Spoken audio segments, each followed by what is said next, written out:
আম্মাজান খাদিজা অনেক বড় লোক। একদিন আমার নবীর কাছে এলো, হে আল্লাহর পয়গম্বর, হে মহানবী, আমি খাদিজা আপনাকে বিয়ে করতে চাই, আমি বিয়ের প্রস্তাব দিতে চাই।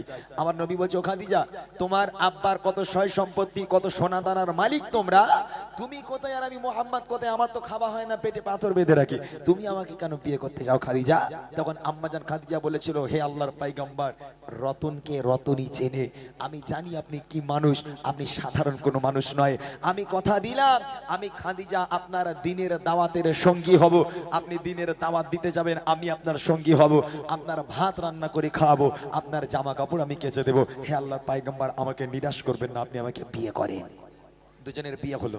বিয়ে হবার পর কেমন ভালোবাসা ছিল, আর আমার নবী পাক আমাদের জন্য কি আদর্শ রেখে গেছেন। আল্লাহ রসুল যখন মেরাজে গিয়েছিলেন, আল্লাহ রসুল দেখছেন বেশি অংশ নারীরা জাহান্নামী। যে মায়েরা শুনছেন তারাও শুনবেন, বেশি অংশ নারীরা জাহান্নামী। আরে নারীরা জাহান্নামী বেশি কেন হবে? নারীদের জন্য জান্নাতে যাওয়া কঠিন নয়, নারীদের জন্য জান্নাতে যাওয়া সহজ।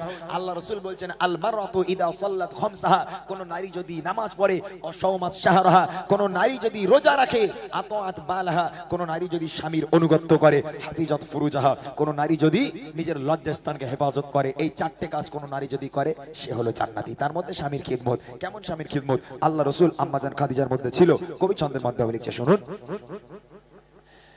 কেমন ভালোবাসে নবী আম্মা খাদিজা, কেমন ভালোবাসে নবী আম্মা খাদিজা, যে ভালোবাসায় খুশি হতেন আল্লাহ দয়াময়, যে ভালোবাসায় খুশি হতেন আল্লাহ দয়াময়। কেমন ভালোবাসে নবী আম্মা খাদিজা, কেমন ভালোবাসে নবী আম্মা খাদিজা, যে ভালোবাসায় খুশি হতেন আল্লাহ দয়াময়, যে ভালোবাসা খুশি হতেন আল্লাহ দয়াময়। ধনী ঘরের মেয়ে হয়ে আম্মা খাদিজা নবীর কাছে এসে বলে করব যে নিকাহ। ধনী ঘরের মেয়ে হয়ে আম্মা খাদিজা নবীর কাছে এসে বলে করব যে নিকাহ। নবী বলে, ও খাদিজা কেন চাও আমায়? নবী বলে, ও খাদিজা কেন চাও আমায়? রতনকে রতনে চেনে অন্য কেহ নয়, রতনকে রতনে চেনে অন্য কেহ নয়। কেমন ভালোবাসে নবী আম্মা খাদিজা, কেমন ভালোবাসে নবী আম্মা খাদিজা, যে ভালোবাসায় খুশি হতেন আল্লাহ দয়াময়, যে ভালোবাসায় খুশি হতেন আল্লাহ দয়াময়। আমার নবী দিনের দাওয়াত দিতে গেল, রাত তখন 1টা বাজে কি 2টো বাজে। গভীর রাত্রে যখন আমার নবী বাড়িতে আসে, একবার শুধু দরজা নক করবে, এরকম একবার। কোনদিন আল্লাহ রসুল দুইবার কোনদিন দরজা নক করতে হয়নি। একবার দরওয়াজা এরকম টাচ করবে, দরজা খুলে যায়। আল্লাহ রসুল আম্মাজান খাদিজাকে বলছে, ও খাদিজা, তুমি কি ঘুমাও না রাত্রেবেলা? আরে আমি একবার টাচ করার সাথে সাথে দরজা কেমন করে খোলো, তুমি কি ঘুমাও না?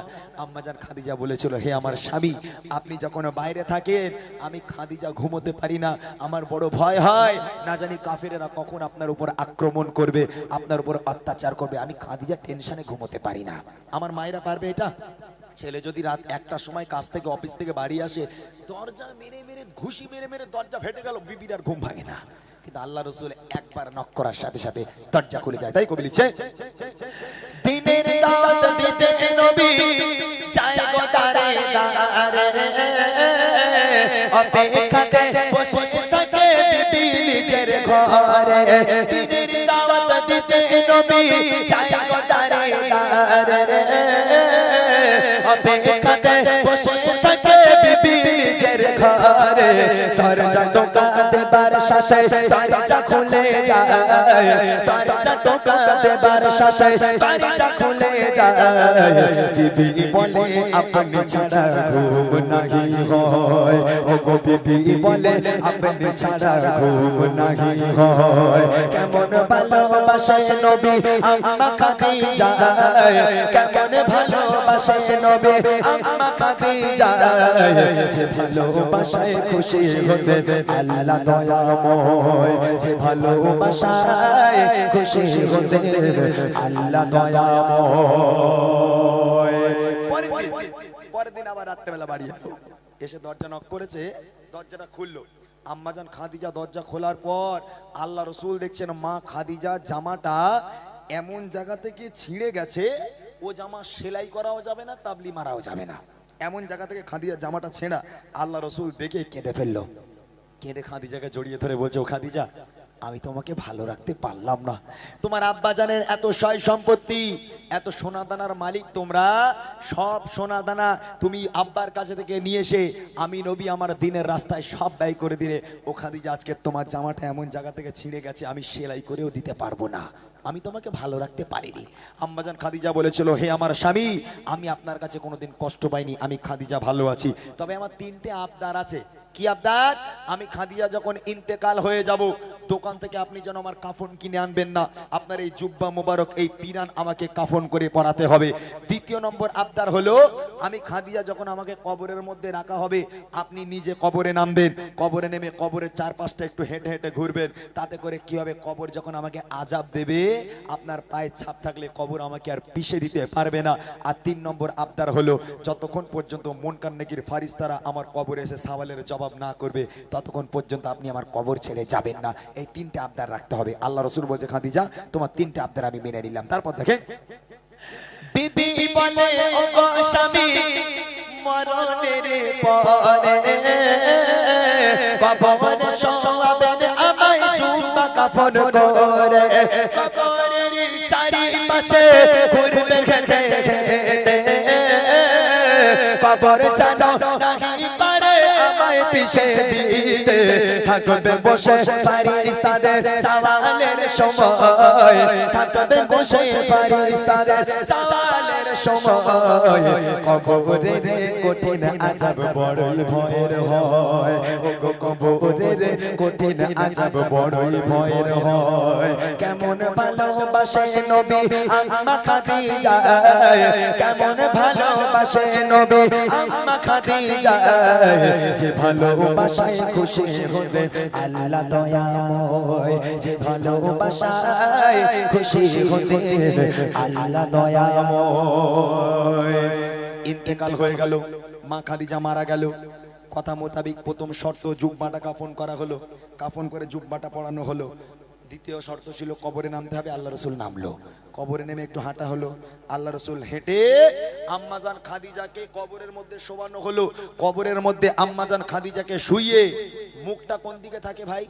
যখন মানুষ মারা যায় কবরে যখন শোয়ানো হয়, মুখটা পশ্চিম দিকে রাখা হয় না? তো আম্মাজান খাদিজাকে কবরে শুইয়ে আম্মাজান খাদিজার মুখটা নিয়ে পশ্চিম দিকে ঘোরানো হলো। যেই পশ্চিম দিকে ঘোরানো হলো, অটোমেটিক মুখটা সামনের দিকে হয়ে যায়, আসমানের দিকে হয়ে যায়। আবার একবার চেষ্টা করা হয়, আবার একবার খাদিজার মুখটাকে নিয়ে পশ্চিম দিকে ঘোরানো হয়, আবার অটোমেটিক সামনের দিকে হয়ে যায়। এইরকম তিনবার যখন আম্মাজান খাদিজার মুখটাকে, ওই মরা মুখটাকে যখন পশ্চিম দিকে ঘোরানো হচ্ছে, পশ্চিম দিকে ঘোরে না, সামনাসামনি হয়ে যায়। আল্লাহ পাক সঙ্গে সঙ্গে বার্তা পাঠালো নবীর কাছে, হে আমার হাবিব চিন্তা করবেন না, চিন্তার কারণ নেই, আম্মাজান খাদিজার মুখটা পশ্চিম দিকে ঘোরানোর দরকার নেই। আমি আল্লাহ খাদিজার উপরে এত খুশি, আমি আল্লাহ খাদিজার উপরে এত রাজি। আপনি আমার হাবিব চিন্তা করবেন না, খাদিজা আমি আল্লাহ আমার জন্য দিন ইসলামের জন্য নিজেকে এত কষ্ট দিয়েছে, এত কুরবানি করেছে, আমি আল্লাহ চাই না খাদিজার মুখটা পশ্চিম দিকে থাক, আমি আল্লাহ চাই সোজাসুজি আসমানের দিকে থাক, যাতে করে আমি আল্লাহ আরশে মুআল্লায় বসে বসে আমি আমার খাদিজাকে প্রতিনিয়ত দেখতে পারি। একবার জোরে বলুন না সুবহানাল্লাহ। কি ভালোবাসা! তখন প্রশ্ন করেছিলাম না যে আল্লাহ পাক একটা নারীকে সালাম পাঠিয়েছিল আল্লাহ নিজেই, এই সেই খাদিজা, যার মর্তবা অনেক। আল্লাহ রসুলের সবচেয়ে প্রিয় স্ত্রী ছিল আম্মাজান খাদিজা। সে সম্পর্কে কবি লিখছে, দেখেন, যত সময় খাদিজাকে কেবেলাতে মুখ করে, ততবারই আসমানের ওই দিকে যায় ঘোরে,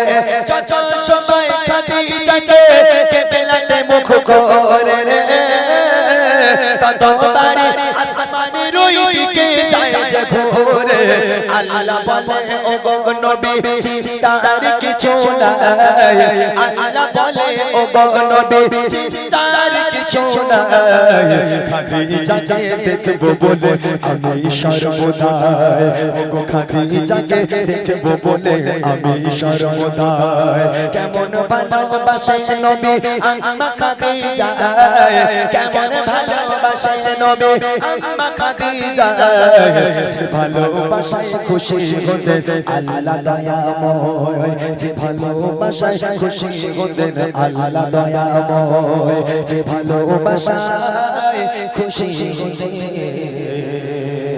আল্লাহ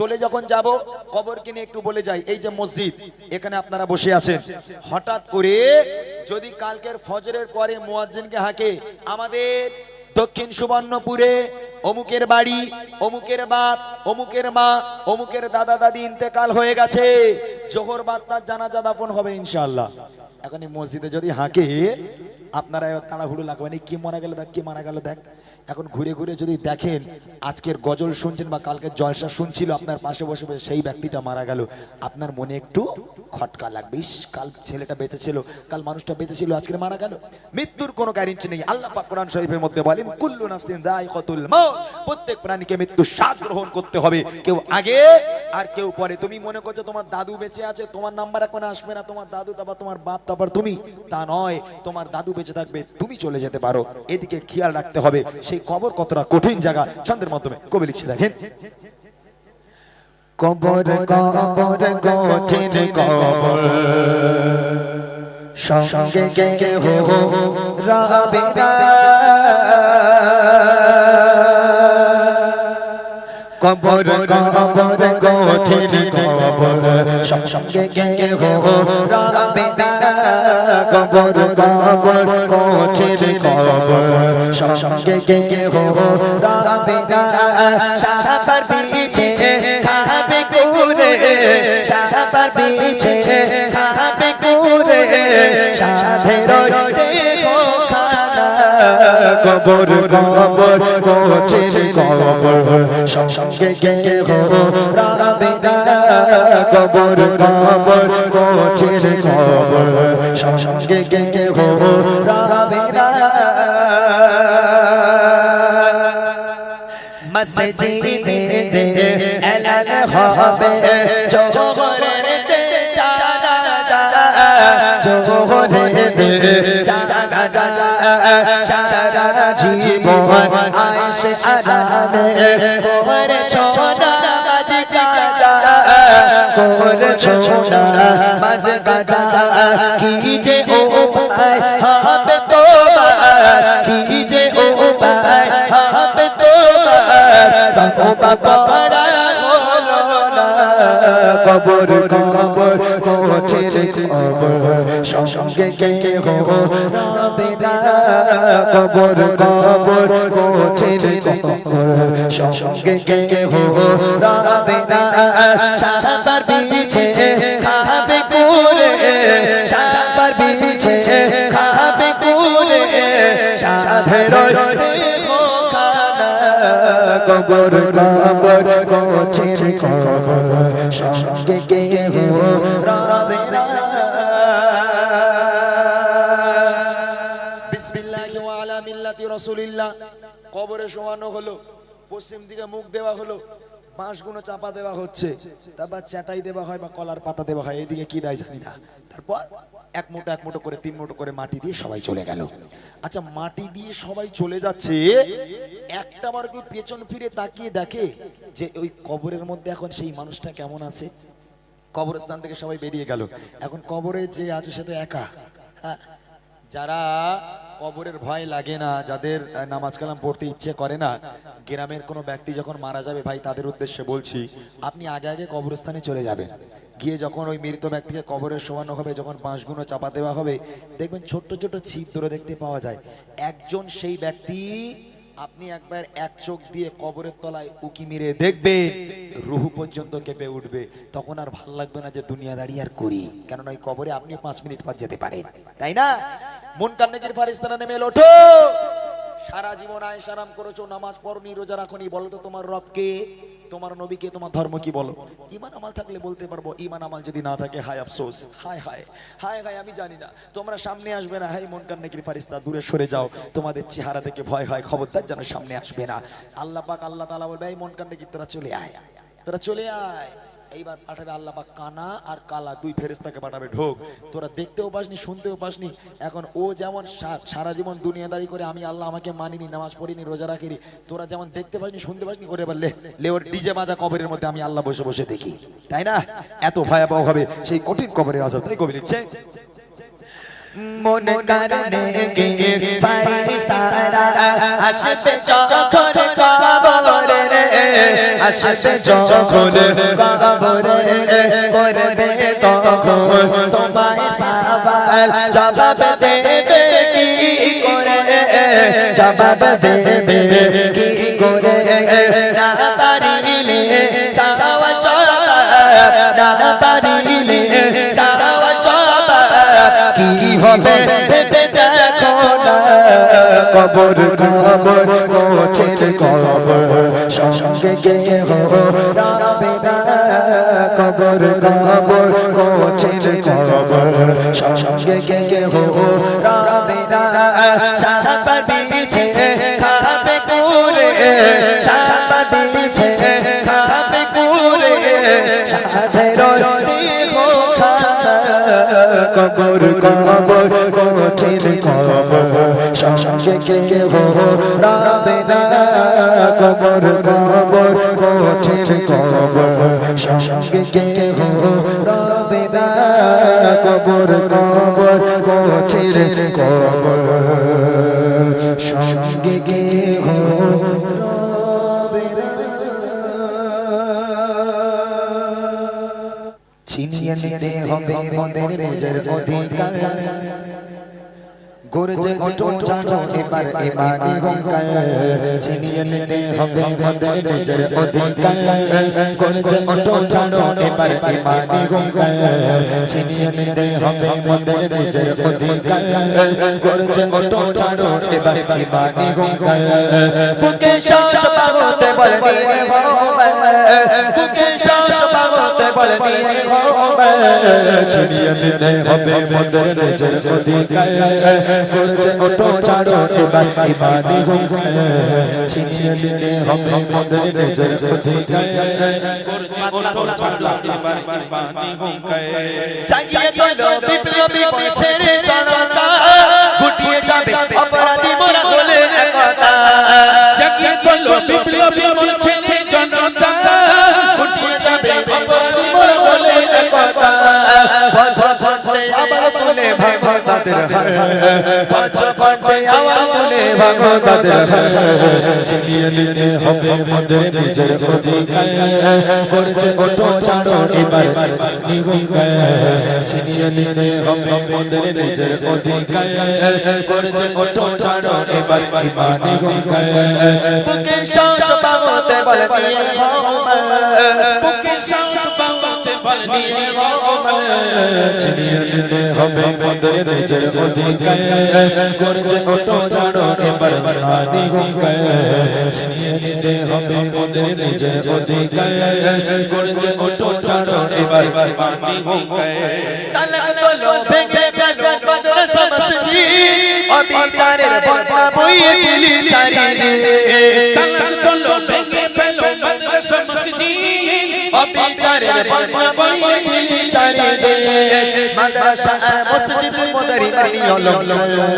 মাদ্রাসা আর মসজিদ মোদের ইমানি অলঙ্কার, ছিনিয়ে নিতে হবে মোদের নিজের অধিকার, গর্জে ওঠো ছাড়ো এবার ইমানি হুঙ্কার, ছিনিয়ে নিতে হবে মোদের নিজের অধিকার, গর্জে ওঠো ছাড়ো এবার ইমানি হুঙ্কার, বুকে শ্বাস পাগতে বল নিয়ে হবে, বুকে শ্বাস পাগতে বল নিয়ে গো ছিনিয়ে নিতে হবে মোদের নিজের অধিকার করেছে ওঠো ছাড়ো এবার বাণী হুঙ্কার ছিনিয়ে নিতে হবে মোদের নিজের অধিকার করেছে ওঠো ছাড়ো এবার বাণী হুঙ্কার জায়গা দখল নিতে তোমরা পারো কেন অকাপ হলো মোদের পূর্বপুরুষ সম্পদ জায়গা দখল নিতে তোমরা পারো কেন অকাপ হলো মোদের পূর্বপুরুষ সম্পদ বাগের তাবায় পড়লে তোমরা হবে ছারখার